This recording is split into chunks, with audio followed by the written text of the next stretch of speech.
अस्सलाम वालेकुम व्यूअर्स, मैं नाजिया खान एको जैंकिंस। आप सब कैसे हैं? उम्मीद करती हूँ कि आप सब ठीक होंगे और आप सबकी दुआ से अल्हम्दुलिल्लाह हम भी बिल्कुल ठीक हैं। तो स्वागत है आपका ओ जैंकिंस की दुनिया में। आज हम बात करते हैं डिवोर्स यानी तलाक से रिलेटेड कुछ बातें। आजकल हम देख रहे हैं कि रिश्तों में बहुत जल्दी दरार आ जाते हैं या कुछ लोग सोचने लगते हैं कि ये रिश्ता चल पाएगा या नहीं चल पाएगा, क्योंकि सभी लोग अपनी जो निजी इच्छाएं हैं उनको इम्पोर्टेंस देते हैं और समूह के तौर पर अगर थोड़ा बहुत कंप्रोमाइज़ करना हो तो उसमें कहीं ना कहीं एक हिचक बनी रहती है। और कई बार तो ऐसा भी होता है कि आपकी शादीशुदा ज़िंदगी में कई लोग दखल अंदाजी यानी इंटरफेयर करने वाले होते हैं, उनके कारण भी रिश्तों में खटास पैदा हो जाती है। लेकिन महत्वपूर्ण प्रश्न ये है कि यदि आप इस वक्त सोच रहे हैं कि आपको डिवोर्स लेना चाहिए या डिवोर्स लेने के लिए आप एक कदम बढ़ा चुके हैं, तो आप इस वीडियो को लास्ट तक ज़रूर देखना, क्योंकि मैं आपको 10 ऐसे लीगल पॉइंट बताऊंगी जिसको आपको ज़रूर सोचना चाहिए यदि आप डिवोर्स यानी तलाक लेने के बारे में सोच रहे हैं। तो ये 10 पॉइंट आपको हेल्प करेंगे डिवोर्स के बारे में कई ठोस कदम उठाने से पहले, यदि आप महिला हैं तो भी और यदि आप पुरुष हैं तो भी, दोनों के लिए इक्वली इम्पोर्टेंस है। और 10 पॉइंट को सुनना उससे भी ज़्यादा इम्पोर्टेंट है। यदि आपको 1 या 2 पॉइंट देखा तो आपको अधूरी जानकारी मिलेगी, और कहते हैं कि अधूरी जानकारी बहुत खतरनाक होती है। तो पहले तो दोस्तों सबसे पहला पॉइंट है, यदि आप डिवोर्स के बारे में सोच रहे हैं तो मैं आपको जो सबसे पहला पॉइंट है, बी श्योर। क्या आप श्योर हैं कि आपके पास एक ही रास्ता बचा है जो है डिवोर्स लेना? क्या इसके अलावा आपने कोशिश करने की तमाम विकल्पों को तलाश लिया है? क्या आपने अपने अंदर भी परिवर्तन लाकर देख लिया है?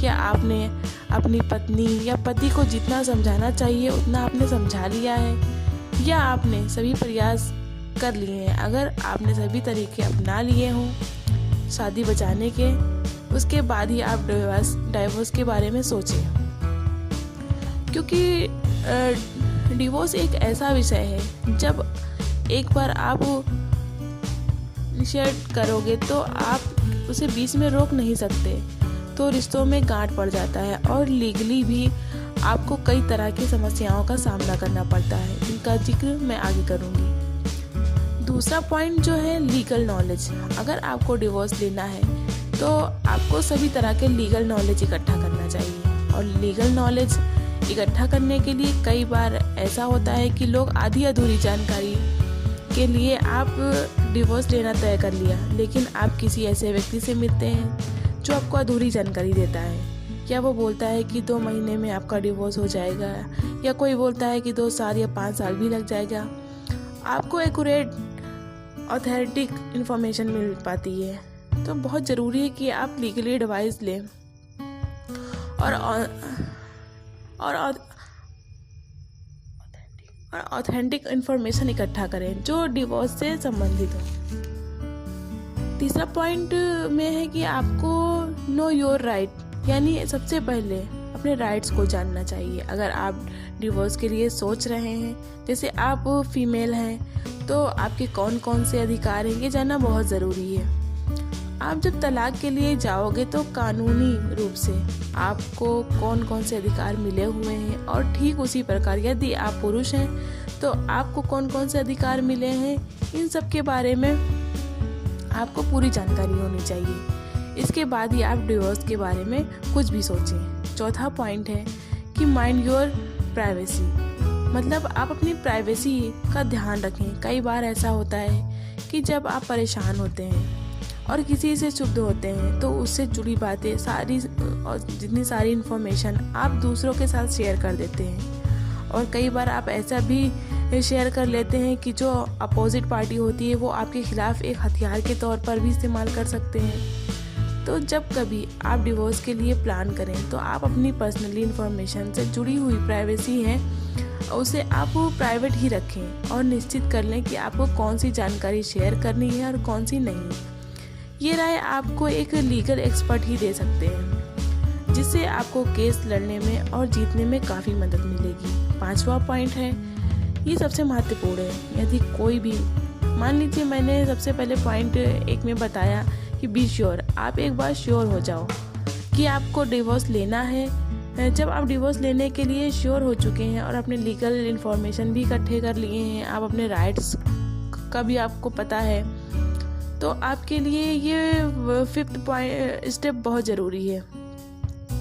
अगर आपके साथ किसी भी तरह का अब्यूज़ हो रहा है, immediately report to the police. आपको तुरंत पुलिस को रिपोर्ट करना चाहिए। आप अपने साथ होने वाले किसी भी अब्यूज़ को या किसी भी ऐसी घटना को जो आपके साथ घटी हुई हो, जो कि एक अपराध हो सकता है, आपके साथ मारपीट हुई हो या आपके साथ गाली गलौज हुआ हो या आपके साथ कुछ भी बुरा बर्ताव हुआ है, तो उस समय आप बिल्कुल ना हिचकिचाएं पुलिस को रिपोर्ट करने से, क्योंकि ये आपको डिवोर्स लेने के प्रोसेस में काफ़ी मदद कर सकता है। छठा पॉइंट ये है कि जब आप डिवोर्स के लिए सोचना है तो ये सोचना कि आप अपने फाइनेंस को कैसे संभालेंगे। जैसे आपने डिवोर्स के बारे में सोच लिया, अगर आप एक महिला हैं तो आपको ये तय करना होगा, क्योंकि आप दोनों पहले एक साथ रहते थे, अब हो सकता है कि आपको अलग रहना पड़े। तो इस कंडीशन में आप अपने फाइनेंस को कैसे हैंडल करेंगी, क्योंकि डिवोर्स लेने में पैसे की भी ज़रूरत पड़ती है और आपको उसके बारे में निश्चित रूप से सोच लेना चाहिए। और अगर आपके साथ बच्चे हैं तो इमीडिएटली आपको मेंटेनेंस नहीं मिल सकता, तो उस टाइम पीरियड के बीच में आप किस प्रकार से अपने जीवन को चलाएंगी। और यदि आप पुरुष हैं तो आपको भी ये सोच लेना चाहिए कि हो सकता है कि आप ऐसे मानसिक तनाव से गुजरें कि आप ठीक तरह से काम ना कर पाएँ, या फिर इसमें जो पैसे खर्च होंगे उसके लिए आपकी तैयारी ठीक है या नहीं है। ये सारी बातें सोच लें, फिर तभी जो है डिवोर्स के लिए कदम बढ़ाएं। जो 7th पॉइंट है, ये भी बहुत ज़रूरी है। Think before your action. कई बार ऐसे लोग, ऐसे कपल जो डिवोर्स के लिए जाते हैं, वो या तो अपने ताव या गुस्से में होते हैं या ऐसे गहरे इमोशन में होते हैं कि उन्हें पता ही नहीं होता कि वो क्या कर रहे हैं और करने से पहले सोचते नहीं। कई बार ऐसा होता है कि आपने तय कर लिया है कि अब आपके पास डिवोर्स के अलावा कोई रास्ता नहीं है, तो आपको ये ध्यान रखने की ज़रूरत है। आप जो एक्शन लेने वाले हैं वो सोच समझ कर लें। आपको अधूरी जानकारी के आधार पर डिवोर्स के मामले में आपको तुरंत कोई ऐसा एक्शन नहीं लेना जो आपके खिलाफ हो जाए। और 8वें पॉइंट की बात करते हैं, इसमें आपको एक और चीज़ यानी कंसीडर करना चाहिए। जब आपने सब कुछ देख लिया, अपने फाइनेंस के बारे में सारी जानकारी मिल गई, किसी लीगल एक्सपर्ट की एडवाइस भी ले लिया, लेकिन फिर भी अगर आपके दिमाग में कुछ चल रहा है 50-50 जैसा, या आपके दिमाग में थोड़ा भी आपको अपने वाइफ के लिए बचा हुआ प्यार हो या आपके अपने पति के लिए बचा प्यार हो, तो इस कंडीशन में उसे जाहिर करने से बिल्कुल ना घबराएं, क्योंकि हो सकता है कि यदि एक बार आप अपने प्यार को पति या पत्नी के सामने जाहिर कर दें, तो कहते हैं ना, बात करने से बात बनती है, तो शायद जो रिश्ता टूटने वाला हो या बिखरने वाला हो वो संवर जाए। 9th पॉइंट ये है कि आपको मैरिज काउंसलर के ऊपर भी ध्यान देना चाहिए। कई बार ऐसा होता है कि जब दो लोग आपस में लड़ झगड़ रहे होते हैं तो दोनों अपने अपने पॉइंट्स को प्रूव कर रहे होते हैं और लार्जर पिक्चर को नहीं देखते। दोनों अपने आप को सही साबित करने के लिए अपने अपने पॉइंट दे रहे होते हैं और सामने वाले की बात को बिल्कुल नहीं सुनते हैं। तो दोस्तों, इस कंडीशन में जब मैरिज काउंसलर के पास जाते हैं तो मैरिज काउंसलर दोनों की बातें सुनता है और दोनों की बातें सुनने के बाद दोनों को समझाता है कि आप अपने पति के बारे में ऐसा सोच रहे हैं, जबकि आपका पति, आपकी पत्नी आपके बारे में बिल्कुल अलग ही ख्याल रखते हैं। ये दोनों के पॉइंट ऑफ व्यू को लेकर के और कोई भी गुंजाइश बची हो रिश्तों को बचाने के लिए, तो ये कई बार ऐसा होता है कि मैरिज काउंसलर से भी रिश्ते बन जाते हैं।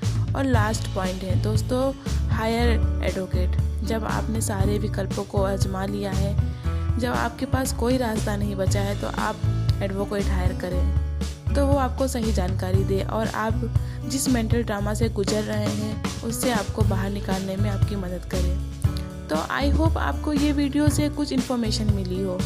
तो वीडियो कैसी लगी कमेंट सेक्शन में ज़रूर बताएं। साथ ही वीडियो को लाइक, शेयर और चैनल को सब्सक्राइब करें ताकि वो जांग्यांस की दुनिया की हर बात